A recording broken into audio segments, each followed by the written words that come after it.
Okay, you ready for some orb videos? Okay, Well, let's no, do it. I like this story, but I'm saying and we're going with the Yeah. narrative. No, I'm not even trying to rush you. I'm just saying we know it has pings, so we think that they fake those pings so they can create a narrative that it is in the South Indian Ocean.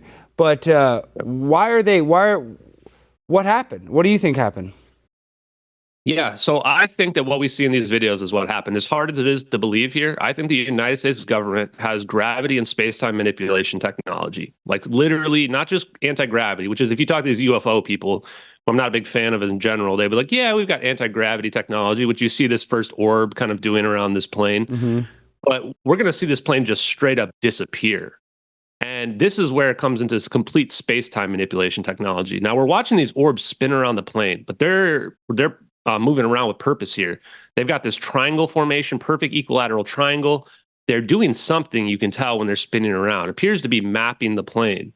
Now we've been able to figure out this seems like they're trying to map the plane to figure out exactly how big the singularity needs to be. And then they shift to this vertical orientation. And this is right before the zap. Now, in this video, it seems kind of weird, but you could imagine that somebody might be able to come up with this. I mean, we're clearly looking at real clouds here. We've also actually shown that these clouds are moving. It's just that they move so slowly because there's only a few seconds of each perspective shift that it's hard to see that the clouds are moving, but I guarantee you they are. I have a video we can show if necessary. We're looking at low altitude cumulus clouds. This plane's flying low. We see smoke coming out of the back of the plane here. The plane is descending, we were able to figure out. This is the accurate turning capabilities of a Boeing 777 on display here.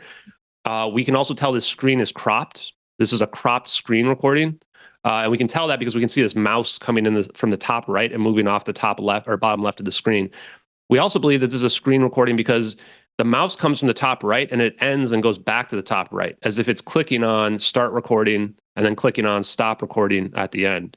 The coordinates in the bottom left, they say NROL 22 in the bottom left, which is the first launch of the SBIRS system, Space-Based Infrared Satellite Constellation System, in 2006. And then we can see those coordinates in the bottom left as well. And they only move when the perspective shifts. So this isn't a situation where you're looking down on a satellite that's moving. The way that these systems work is that they actually collect the satellite data, send it to ground-based computers, and then somebody can log into the computer system and say, pull up Nicobar Islands at 1840 UTC. I want to, track this giant area. And then in this case, it looks like what they were doing is they did a cropped screen recording of a giant area, and they cropped out the drone, which is our second video. Yeah, so again, for the people that want to know, like, who filmed this is the United States assets that are out there, and this satellite capability is completely unknown. We were able to deduce the satellite capabilities from looking at this video and then doing research about the SBIRS system as well as. So you're saying the satellite shot this? Is what you're saying?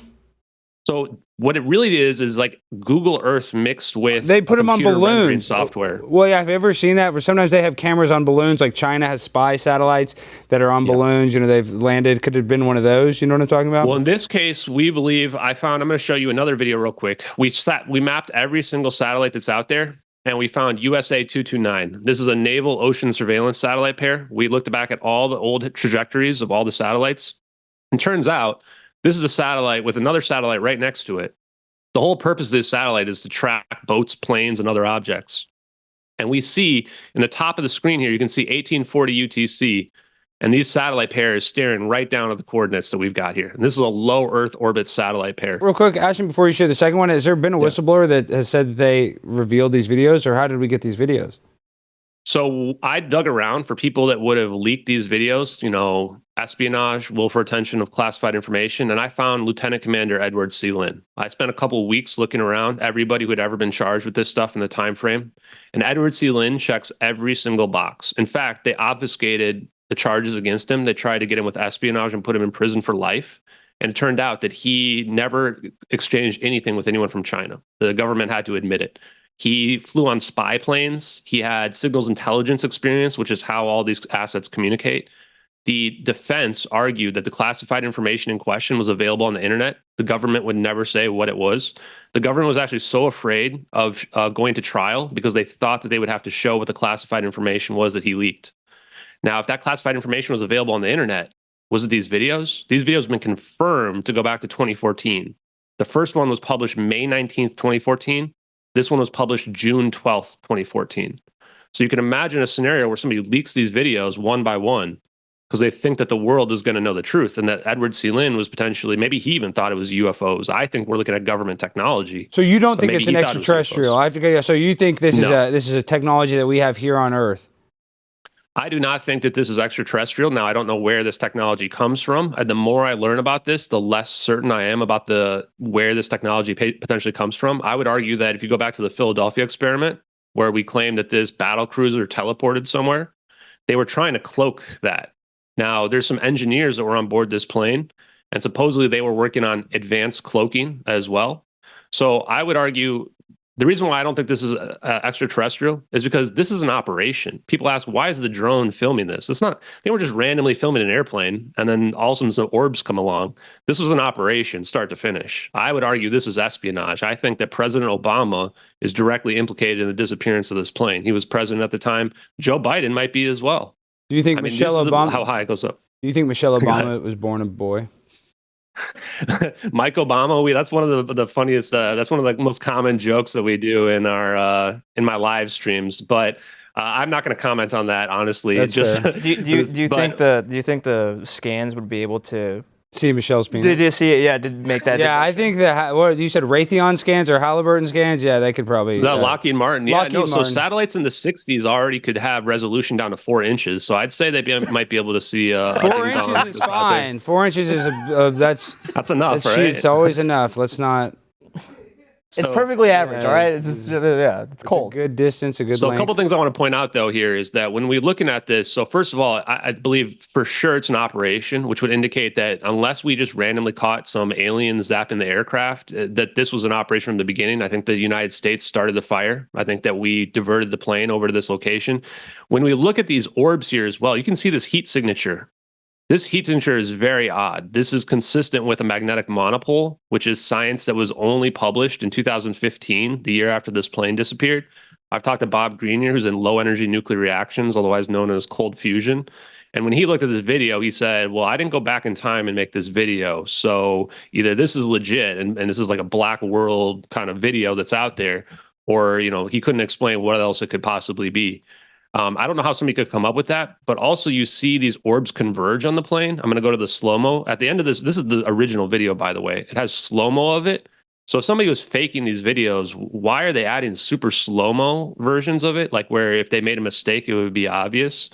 And what you see here is the orbs, they kind of reorient right here where you can see the heat signature disappear, and then they converge on the plane. So I've talked to government engineers, Salvatore Paez, who has these Navy patents that are out there about gravity waves and superconductivity and inertial mass reduction. And he told me that to look into Coulomb's law on Coulomb gauge. And Coulomb's law would say if you take electric charges and you jam them together, your electric force increases exponentially.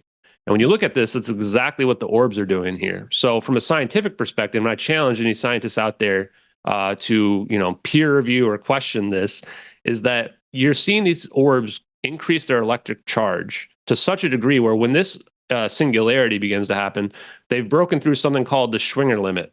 And the Schwinger limit would say that space becomes nonlinear, which is the idea that you're just ripping through the fabric of space to get to whatever is underneath, the nothingness that's underneath.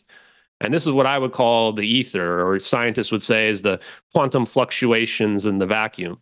Now, so you believe in the ether? Yeah, I do believe in the ether as well. So you do believe that there's an ether? Yeah, so we're bringing the ether back. People want to throw this mysticism on the ether. I just think the ether is like the nothingness of space time, but it's not empty. There's something there. It's like an ocean of energy that we can tap into. The warp, like Warhammer 40K? Well, Einstein said there had to be an ether, correct?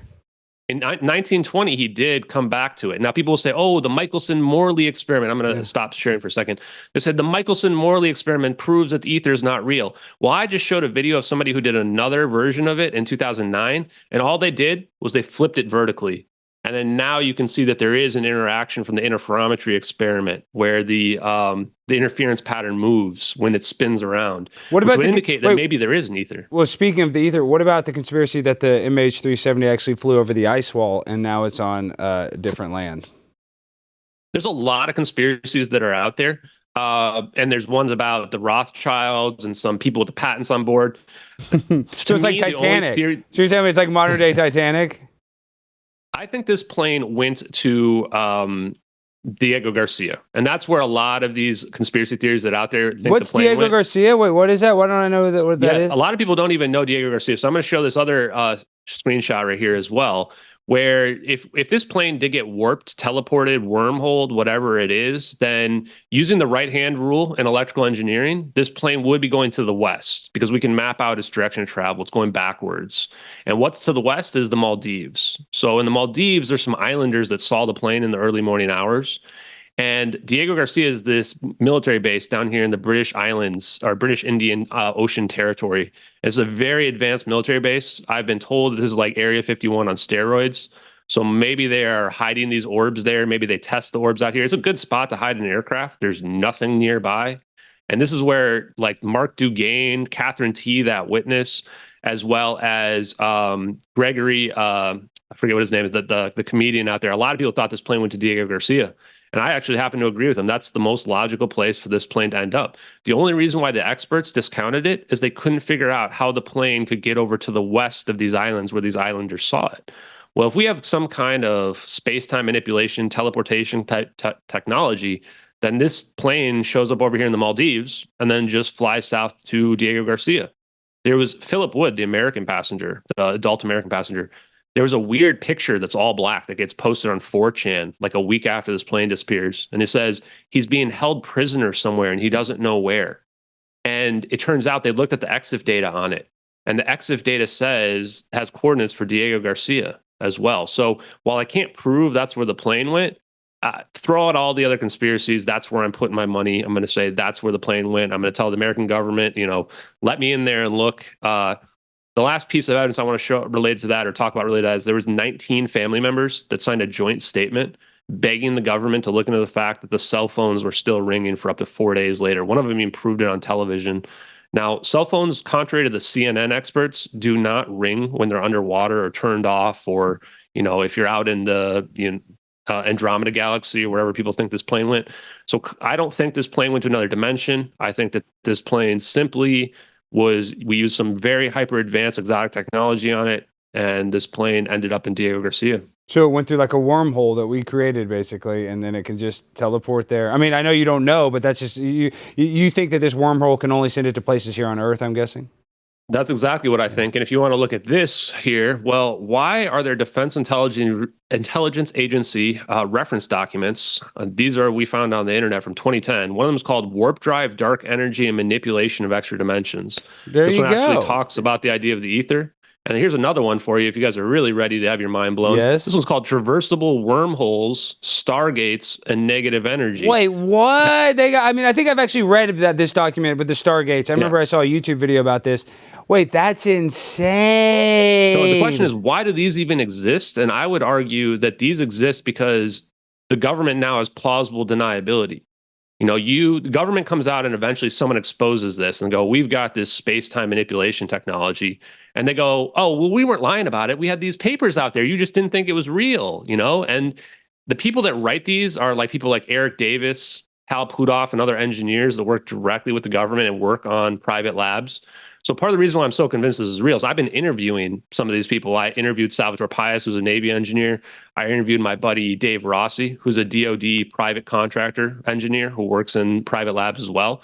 And they pretty much just said, we've seen this stuff in labs. It's just the public just has no idea that it's out there. Like these papers, one of them talks about dark energy and the one of them talks about negative energy. Those are the exact things that we need for a wormhole or warp drive to be possible. And when we look at that drone video, when we see that cold black event happen, that's an endothermic event. It's like the exact opposite of an explosion. It's an absorption of energy. I think we're looking at negative energy, dark energy when we see that happen. That's why I think that the ether is real as well, and why I'm all in on this idea of free energy is that I think these videos are the first ever in the history of man, public videos that show a wormhole, but also just show negative energy, like rip away the fabric of space-time and what's left? The negative energy underneath. So that's my personal belief on this. And I'm not trying to convince everybody else out there. I know this sounds crazy as hell. I'm a normal guy and I never would have believed in this as possible like a year ago. But I think that if anybody looks through the evidence like I have over these last 9 months or so, you'll realize that this science is real. There's a guy named Thomas Bearden who I never knew who he was. He was also a government engineer, aerospace engineer, died in 2022. And I found a video from 1985 where he's talking about a cold explosion. That's exactly what we're seeing in this video. And he says the way you do it is that they messed up Maxwell's equations. He's like the father of electrical engineering. And when we reduced his equations, we lost something called the scalar potential. And I like to do this quick example for people what a scalar potential is they would say in conventional physics, when we reduce Maxwell's equation, you pull on both sides of this rubber band, that there's nothing left. They would say, well, it didn't move left or right, so there's no force left. And this is essentially saying getting rid of the scalar potential. Now I can pull twice as hard, and they would still say, well, there's nothing left because you're pulling equally on both sides. Now eventually I can pull so hard this rubber band's going to snap. And what that is that's the scalar potential here. Now imagine that I were to take this same scalar potential, instead of a rubber band, I'm going to do that to space-time. I'm going to yank on space-time in both directions until it snaps. That's the same idea as gravity, is that when you're pulling on both sides, it's not that there's nothing left. It's that you're now manipulating the interaction between the ether and our reality. Gravity, that's what the suction is, or mass on space-time. And with respect to this, then, if you can do that with a beam and you can shoot this scalar potential, Thomas Beard would say you cross the streams like in Ghostbusters. Yeah, if you cross the stream, don't do that. Yeah, don't cross the streams. But here's the thing: is that you can then create a cold explosion at a distance, or you can create a regular explosion at a distance, depending on how you polarize it. So one of those is a directed energy weapon, and then the other one, the cold explosion, is an absorption of energy, where it's going to go somewhere else. And I am argue that if you were to take that technology, the very earliest iteration would be you take a radar kind of beam and you would shoot them up into the sky. And if you advance it further, you would put it on a satellite. And then you have your satellite shooting down at the sky. Now, if you advance it even further than that, I would say you have some floaty orbs that now can have the beams on them. And you can create a triangle pattern and shoot them all directly into one another to create a 0-point system. And then you can create an energy density or remove energy from a location, just like we see in those videos. My grind so refined, I got no time for no games. Ask yourself